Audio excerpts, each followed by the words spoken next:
This time we have a geometric sequence and we're given two different terms, the fourth term and the seventh term. The first thing that we're asked to do is find the common ratio. Now, if you think about what the common ratio is, that's how you get from one term to the next. So if I'm starting with the fourth term and I multiply by the common ratio once, now I'm at the fifth term. If I do it again, sixth term, and again, I am at the seventh term. So if I rewrite this,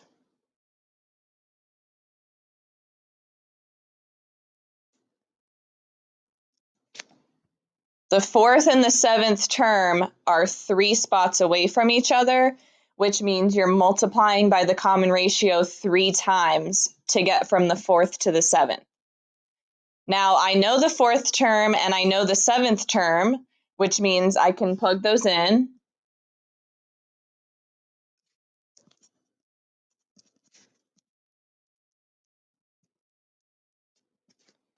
And now I can solve for r.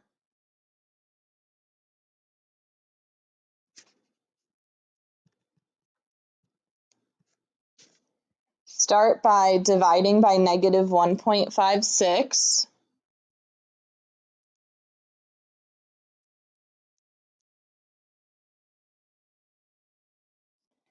That'll give you negative 0.008. And I don't have r by itself yet. The last thing I need to do is take the cube root in order to cancel out that exponent.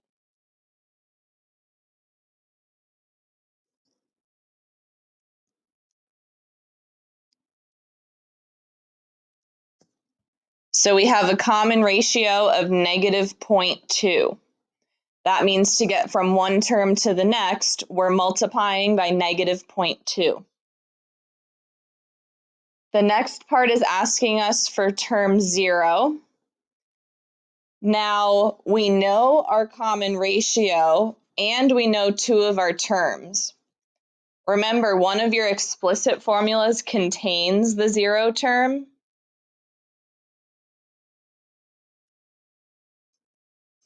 So I'm going to use this, plug in everything around it so that the 0 term is all I have left to solve for. We were given the fourth and the seventh term. It doesn't matter which one you use. I'm going to use the fourth term, which means n is 4.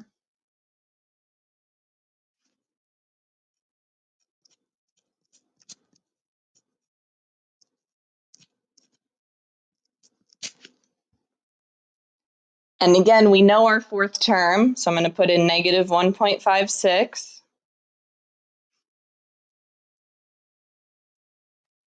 And then go ahead and find negative 0.2 to the fourth power.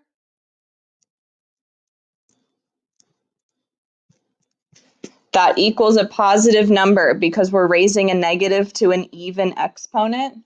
Those are always positive. And now the last thing I need to do is get that 0 term by itself by dividing by 0.0016.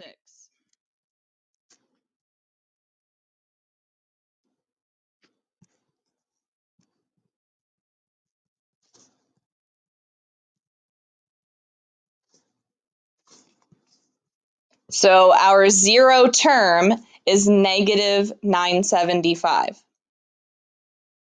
I'm going to find the first term also. It doesn't ask for that, but I'm going to use it a little later. So if I want the first term, remember that's just the next term after the 0 term, which means all I have to do is multiply negative 975 by my common ratio.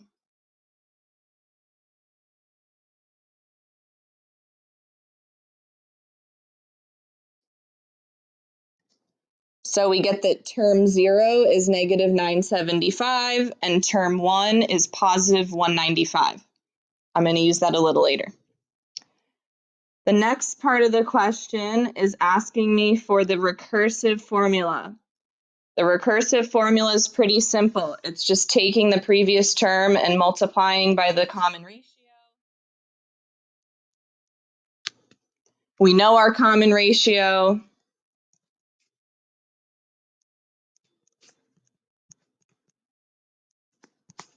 So we're done. That's all you have to do. For the explicit formula, I'm going to use both of them just to demonstrate.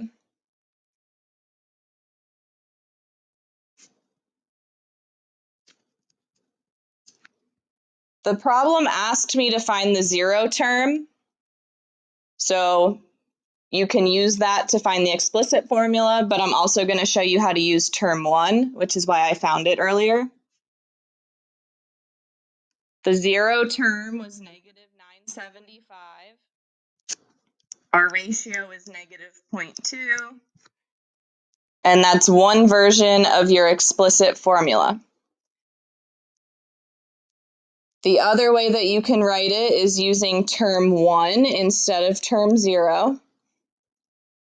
So if we use term 1, we found that to be 195 times the ratio of negative 0.2 raised to the n minus 1 this time, not just n.